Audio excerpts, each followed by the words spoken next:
Good evening. We bring you the latest in the world of sports and the conversations you want to hear from your favorite icons and athletes. I'm Dip Yanko. In tonight's game plan, we'll chat with the TNT Tropang Giga 3x3 squad after they captured their second Grand Finals championship in PBA 3x3. We'll take a look at who's leading the statistical points race in Season 85 of the UAAP. And we'll also find out some courtside stories for Round 2 of the UAAP Season 85 Men's Basketball Tournament. Buckle up, sports fans. Let's get in the game.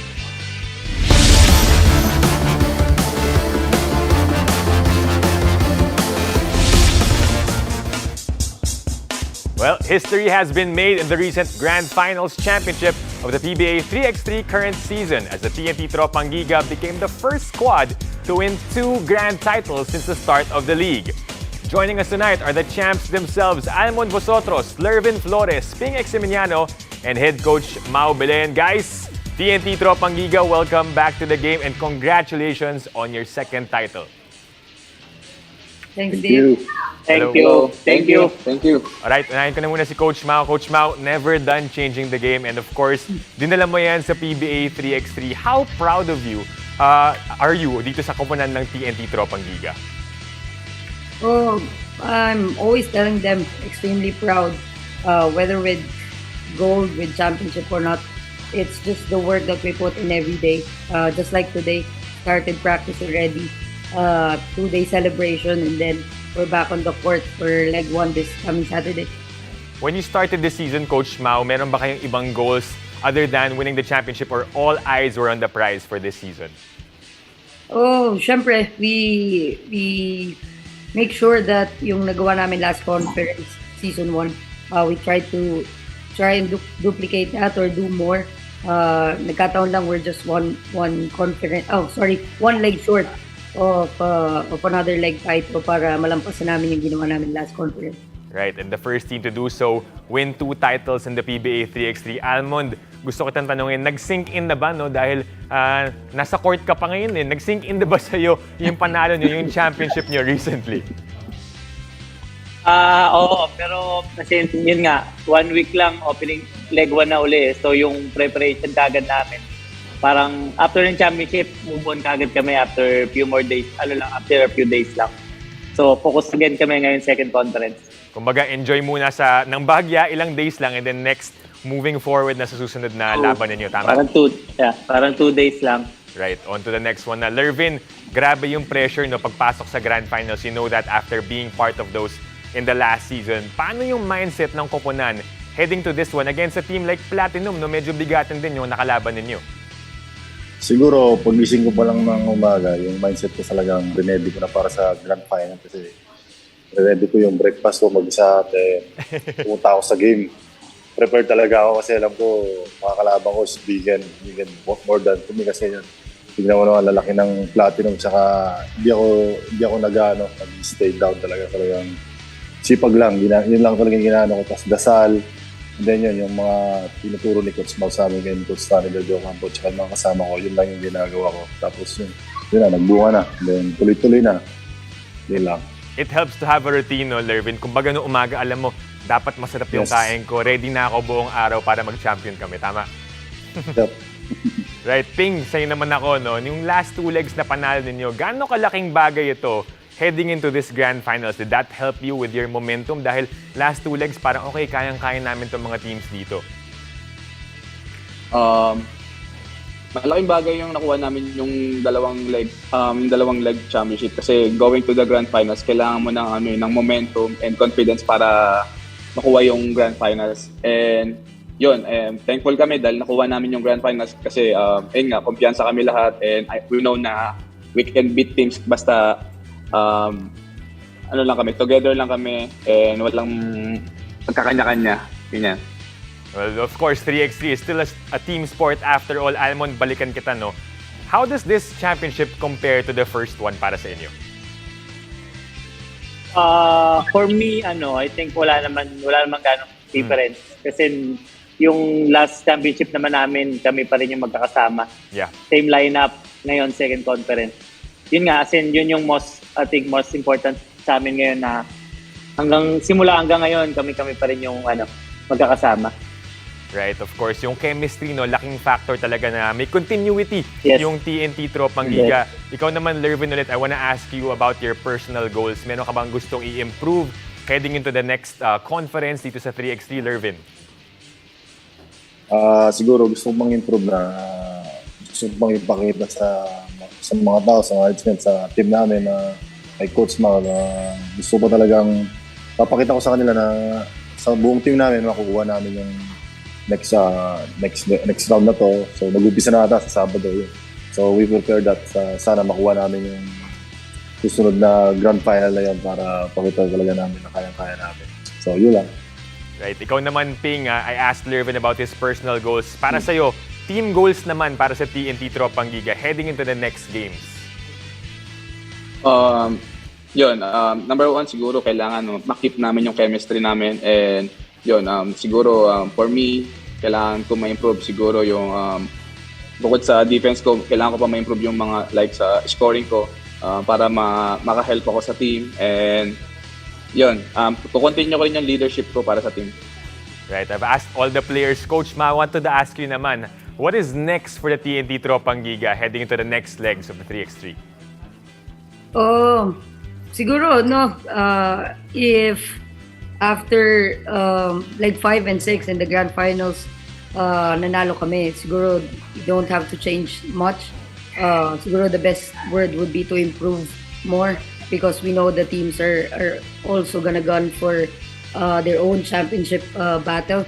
So just gonna keep our heads straight, not too much high on the waters. It's just keep on working every day and maybe we'll all have a good Christmas. Definitely a good Christmas, Coach Mao. Lastly, ikaw, Almond, gusto ko itanong, may bala ka bang ipamigay yung scoring title mo dahil number 1 ka ngayon sa 3x3? Oh! Sharing is scary. Baka gusto ng teammates mo maka number 1 din sa scoring Sa 3x3 naman, hindi ka naman actually mananalo ng top score kung hindi ka palaging maglalaro in finals or wala ka lagi sa Final Four. So, sobrang laking tulong ng mga teammates ko, mga coach Mao, lahat ng coaches na sobrang yung tiwala nila sa akin na binibigay. You're right, no? Definitely. And hopefully, nasusuklian ko. Right. Congrats on that title right now, no? Dahil ikaw ang may hawak ng scoring title. Coach Mao, lastly, do you have a message to all the fans of TNT and your supporters throughout this journey? No, we are very, very grateful. Sobra sa management, unang-una sa tiwala sa amin sa binibigay na support. Hindi kami pinapabayaan. No, every weekend we're out there playing the games, but we know that they are behind us. The TNT fans, the new TNT fans of TNT 3x3, maraming salamat. As the games go by, nakikita namin sila sa lahat ng Robinsons Mall. Sinusuportahan talaga kami and continue praying for us. We hope to give you more championship in the future. Right, and we are all in awe of what you have accomplished, Coach Mao. Thank you so much and congratulations, Coach Mao Belen, Almond Vosotros, Lervin Flores, and of course, Ping Eximiniano. Congrats, guys. Thank you, Thank sir. you. Thank you. Thank you, sir. Thank you. And after the break, we'll find out who are the UAAP's best individual players in season 85. Stay tuned. You're watching The Game.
game. I'm Paulo Del Rosario. Thank you very much, Dip, for taking care of Got that you, first brother. part.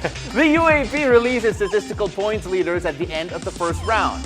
Joining us to break down the selection is UAP analyst Jello Vito, who's so fresh from coverage, naka-uniform pa siya. Oo. Ganyan ko kalmahal ang UAAP. Oo. Pag-usapan natin UAAP, kailangan present talaga ako. Oo. Actually, yan din yung pan-date niya yata eh. Ready na yun mag-blazer, Oo. Just kung sakali lang. Kung sakali lang, ready pero na. branded din ng UAP siguro. Alright, so you gave us a list here about we're here to talk about yung top statistical leaders here. And let's start off first with the top of the list. And of course, from my beloved Lasal, is always going to be part of it. Si Shawnee Winston, a bit different compared to last season. Last season. And, what is special about him this time? Right now, you've seen glimpse of him being dominant in the last season. But right now, ibang level siya ngayon in terms of confidence, in terms of scoring. He's there, knowing that he's top in the league in scoring, top in minutes and steals. And you expect him to elevate his game more. But like kanina, I covered the game against FEU. He wasn't there due to injury. So we don't know how long will he be out for Lasal. And next on the list, lipat muna tayo if from galingan sa Lasal. Siyempre, kailangan from their rival sa Ateneo. Bakit kailangan? Alright, but go on, It go takes on. two, Oo. So, a lot of talk on this guy coming into this season if he will be able to fill in the shoes ng umalis na si SJ Belangel. Right now, mukhang nasagot naman na yung tanong na yun. We have Fortsky Padrigao. In terms of Fortsky Padrigao, yun nga, he started out not very, very flat in terms of what he can bring to the table. Siyempre, taas ng expectations sa kanya, knowing that he's gonna be the next guy for SJ Belangel. But so far, so good in terms of production, in terms of setting up his teammates, most especially scoring. Yeah. I mean, we didn't really expect him to score that much this season, but he's showing what he can do. Just to clarify, itong si Fortsky, technically ranked number 3 siya. Yes. Pero in terms of, for the talk about technicality, si JD Kagulangan, ineligible because of playing only Right, one okay, game. okay. Okay, so number 2 siya for the players eligible. Moving on now at the number 3 spot. Well, technically number 5 siya. Sa totoo lang. Daming technicalities. Kasi masaya ka namin dalawa dapat na Lasal diba? True. But let's focus on this guy first. The guy who's not technicality, Carl Tamayo. Carl Tamayo came in, big tag on his name because of what he did in the championship games the last time around. What makes him different this time? Right now, the maturity of being one of the top guys for UP is there. His leadership, yung top dog mentality niya for the Fighting Maroons is very, very prevalent this season. There will be instances in games which he would literally take the ball end game and get out of the way, I'll take over. And that's what he did in their last game, in their previous game against NU, where they revenged their loss in the first round. Yeah, they did. And he hit back-to-back turnaround jumpers over 2 guys to cap off that victory. Okay. Right, and it seems like he has that clutch gene lang talaga na to si Carl Tamayo. Okay, because Jello, Mr. Hot Takes himself cannot resist giving his hot takes. Meron tayong mini-game dito, Pao, no? Okay, We're gonna sige. play a mini-game among the 3 players that binigay mo sa listahan. You have to pick one that you will start, bench, or cut. So, unahin siguro natin sino yung ika-cut mo. Yan. Oh my God, cut muna. Cut muna para may iba. Okay, sige. I have a prediction. I'll let you know if I'm right, by the way. I'll let you know if I'm right. Go. I'm gonna cut Fortsky Padrigao. Ooh, right away? Really? Right from the Okay. get-go, I'm cutting Fortsky Padrigao. Yes, he's a really great point guard. He can facilitate this and that, but I'd rather go with Jerome Lastimosa on this one. As someone, if you're gonna look at Jerome Lastimosa, he can do the same thing, probably even much better than what Fortsky Padrigao in terms of the system. Kasi sa Adamson, Jerome Lastimosa is the system. Yeah, he is, yeah. But in Ateneo, you have to follow the system of Coach Tab. So it's gonna be a different scenario in terms of what he can deliver to the table. Yeah, that's always going to be interesting considering the fact that, well, of course, Jerome, we feel that he could have produced more in terms of statistics anyway. Yes, that's true. But anyway, moving on, who you bench? I'm benching Shawnee. Okay, all right. Benching Why so? Shawnee. Well, Shawnee is the type of person where kung in terms of a team, siya yung pwede mong bunutin sa bench and be like an instant offense, right? With the way he performs offensively. Parang 6-man. Parang 6-man ka na, parang Yeah. bigyan mo ng bola, pasok mo in the middle of the game, will automatically produce. Automatically in a sense na you set him up on the play, you give him the ball, he can create, he can make baskets. Okay, so obviously yung start dito si Carl Tamayo, right? Right. So why is Carl, I feel for you and for a lot of people, the clear choice here is a start, bench, and cut.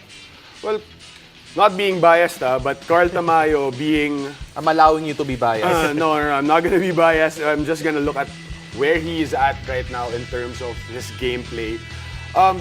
Parang he's he's a player where he can facilitate. He can create for himself, but also for his teammates.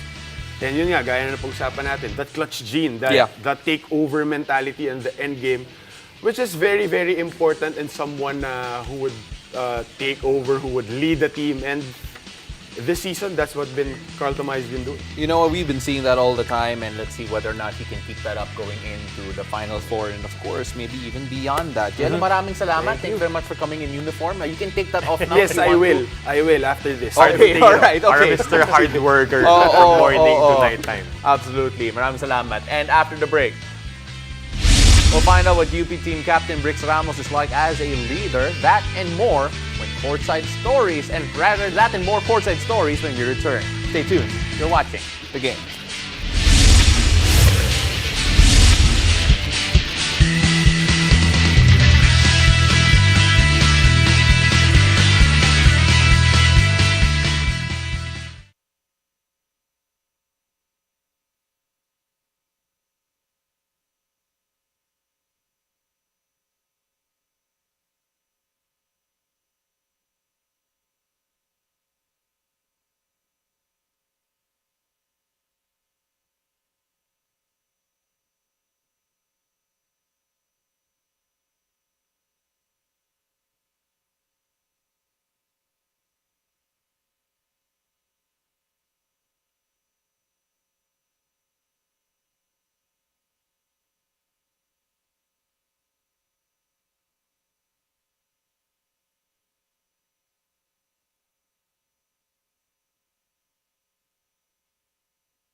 Still watching The Game. The UP Fighting Maroons and the Adamson Soaring Falcons just had another explosive clash for round 2 of the UAAP men's basketball tournament.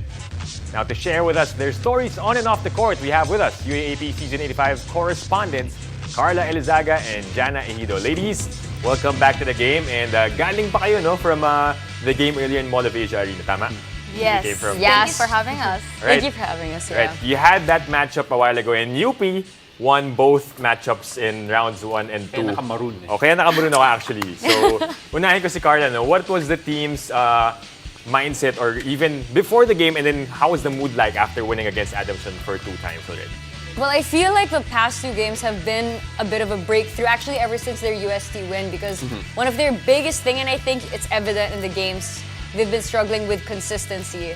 Like just playing to the level of their opponents, but they know they can do so much better. It's like their greatest enemy is themselves, Yeah. I think. So I feel like now they're really starting to get into the groove of things, noticing those small errors. Yeah. And I feel like they were able to, execute that very well during the game today.